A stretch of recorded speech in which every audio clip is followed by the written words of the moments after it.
Aí, Fala, Nação Tricolor, mais um vídeo aqui no nosso novo quadro aqui durante a quarentena, hoje com o Barbosa Online. Fala aí, Barbosa.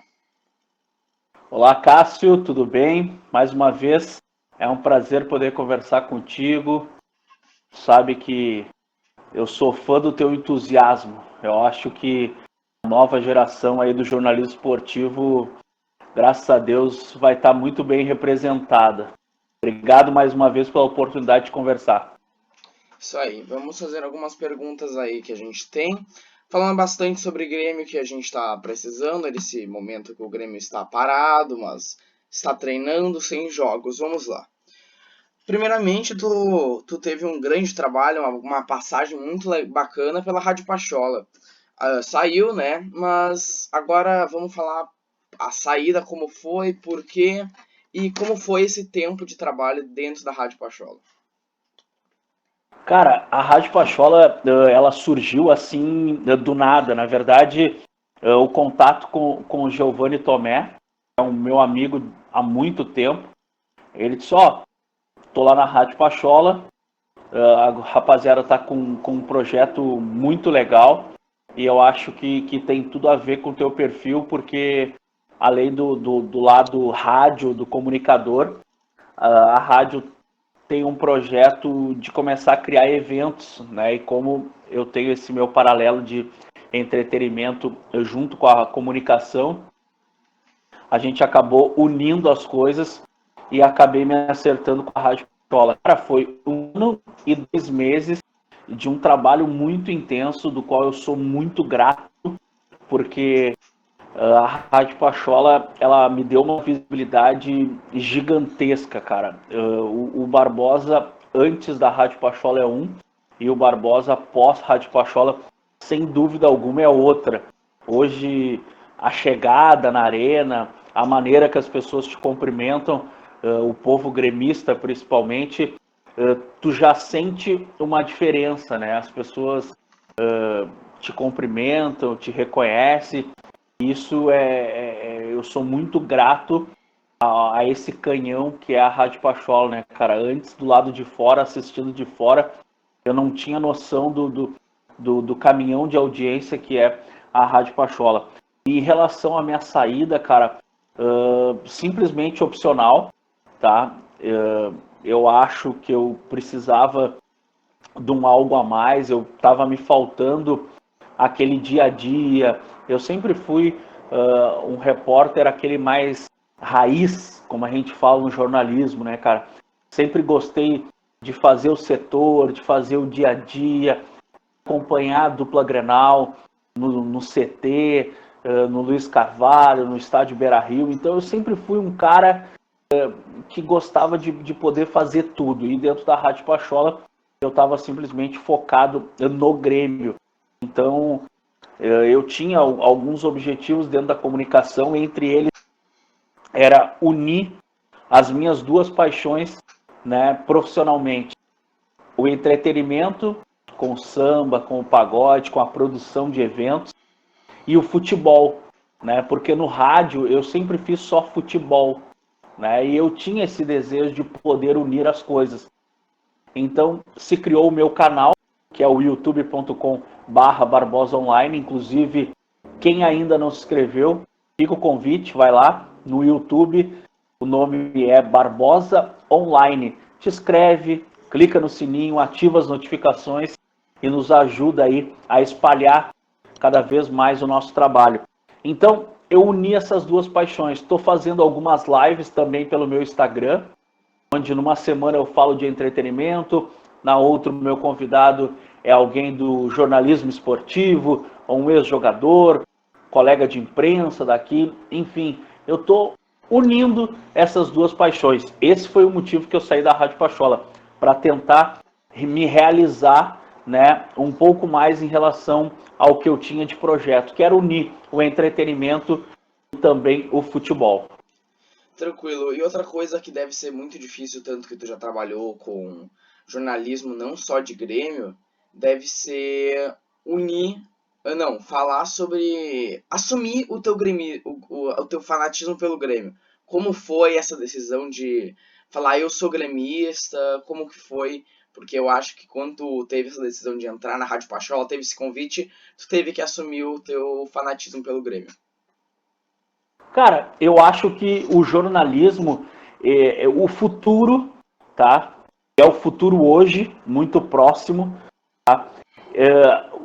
A imprensa vai começar a se revelar, porque eu acho que, cara, é uma coisa estranha. O cara nasce em Porto Alegre, o jornalista esportivo, ele é apaixonado pelo futebol, pelo esporte. O jornalismo esportivo, o cara não cai por opção, entendeu? O jornalismo esportivo, ou tu gosta, ou tu vai para outra área, tu vai fazer política, tu vai fazer polícia, tu vai fazer entretenimento. Não, o jornalismo esportivo, ele gosta do futebol, ele gosta do esporte.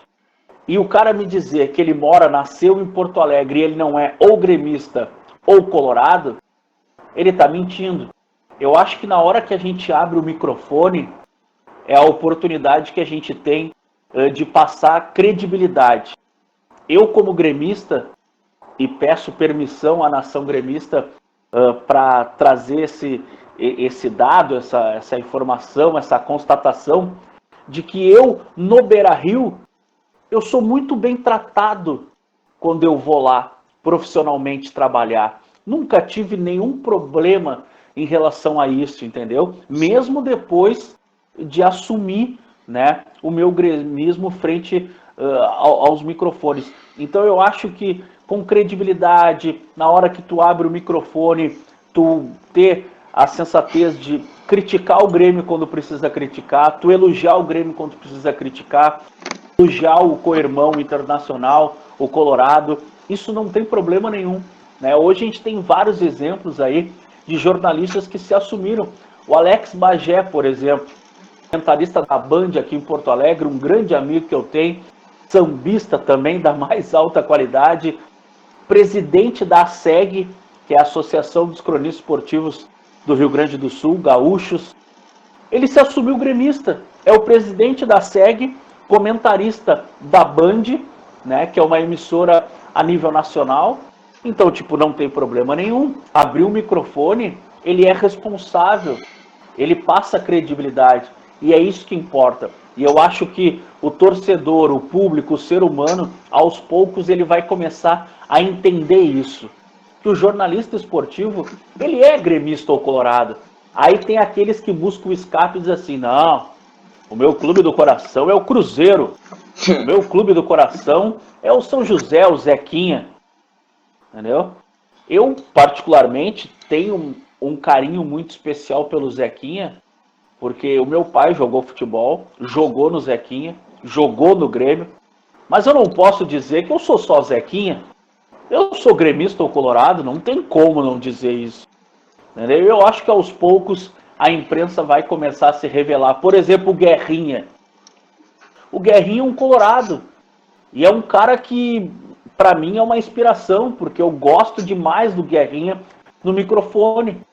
Ele é colorado, mas ele critica o Inter, ele elogia o Inter, ele abre o microfone, ele te passa credibilidade.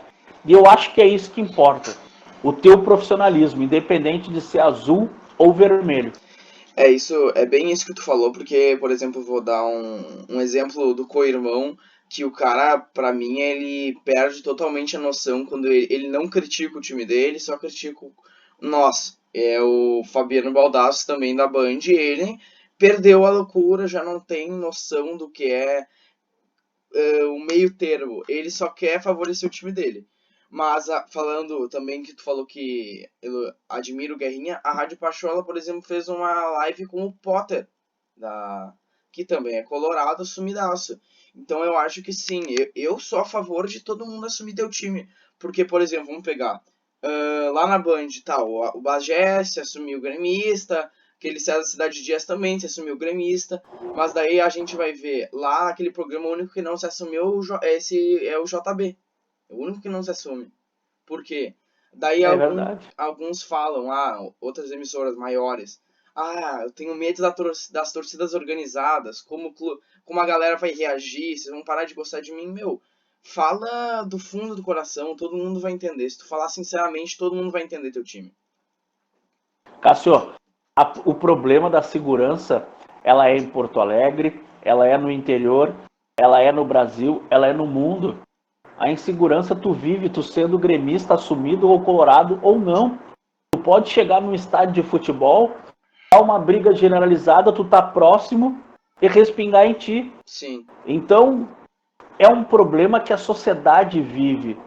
O jornalista não pode deixar de colocar para fora um sentimento pensando na insegurança. A insegurança todo mundo vive. O enfermeiro vive, o médico vive, o engenheiro vive, o empacotador do supermercado vive, todo mundo vive uma insegurança. Então eu acho que isso é uma válvula de escape, na minha opinião. É uma desculpa para não assumir, em outras palavras. Sim, também. Vamos falar um pouco sobre o Grêmio na temporada passada, porque esse ano a gente viu pouco do Grêmio e pra mim o pouco que a gente viu não me convenceu muito. Eu acho que o Grêmio tinha que encaixar melhor, a parada foi boa, que nem a gente já conversou outra vez. Temporada passada não conseguimos o título gaúcho, mas nas Copas caímos ambas na semi com aquele resultado contra o Flamengo e aquela eliminação muito dolorosa pra mim contra o Atlético Paranaense.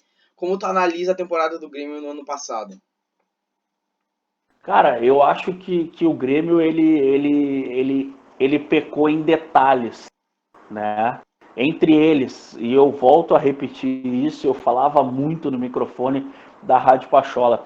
Cara, eu sou um apaixonado pelo futebol de qualidade.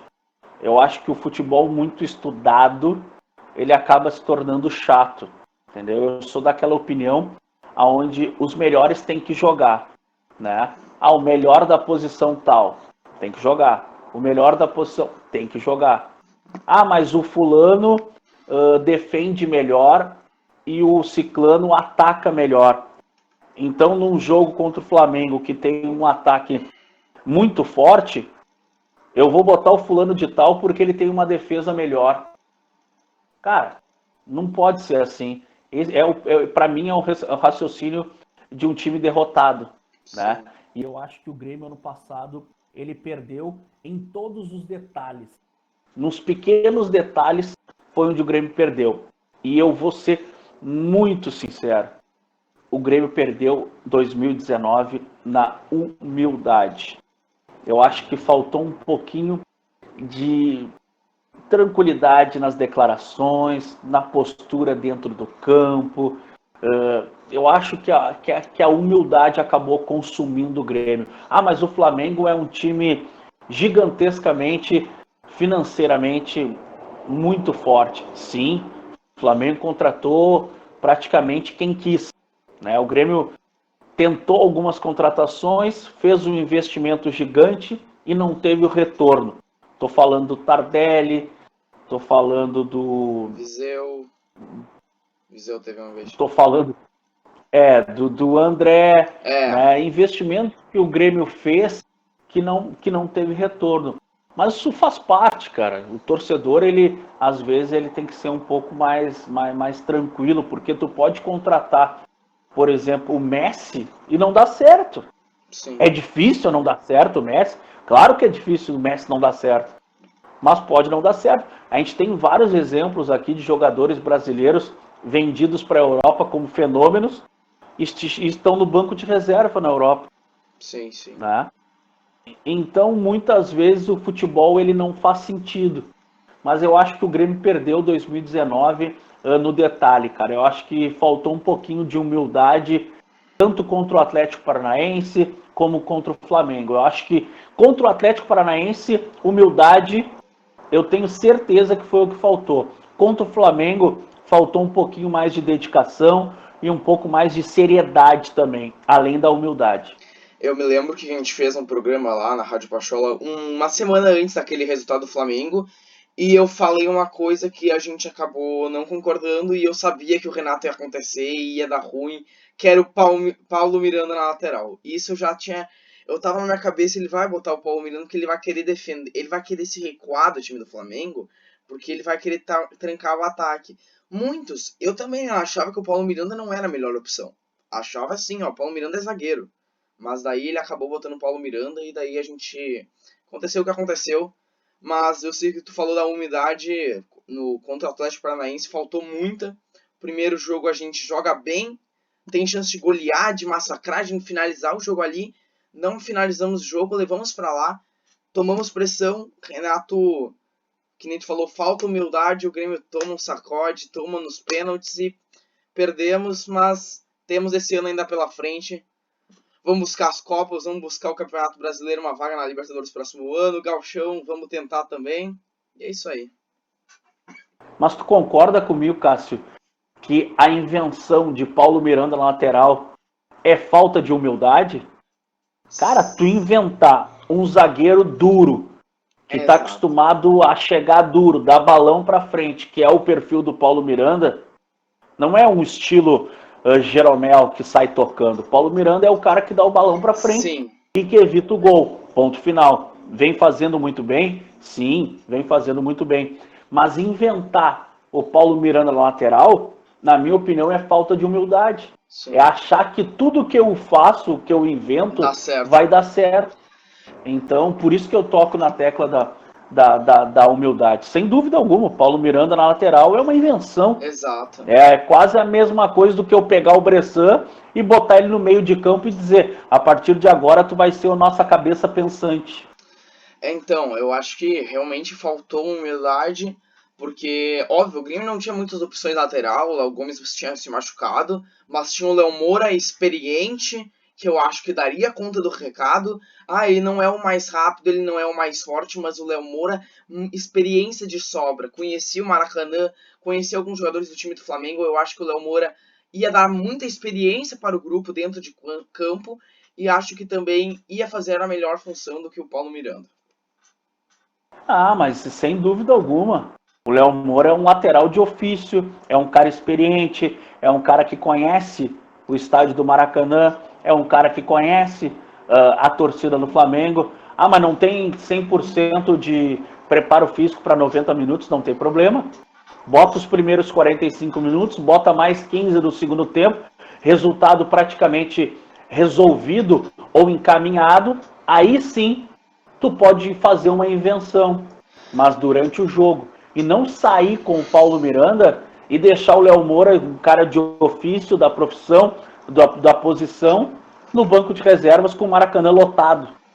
Né? Eu acho que foi um dos erros. Né? Não o principal, mas um dos erros no quesito falta de humildade. Sim, um dos maiores erros que o Grêmio teve, mas vamos em frente. Barbosa, muito obrigado pela entrevista, foi show de bola, muito agradecido, eu te considero demais, tu é um cara que eu vejo assim, ó, na frente do jornalismo, um cara que faz muito bem. Ontem vi tua live, fiquei acompanhando ali, assim, ó, sensacional, sucesso para tua carreira e vamos vendo aí se um dia a gente pode voltar a gravar aqui também. Cássio, obrigado pelas palavras, cara, e volto a repetir, eu fico feliz de ver que o nosso jornalismo esportivo, ele está se renovando.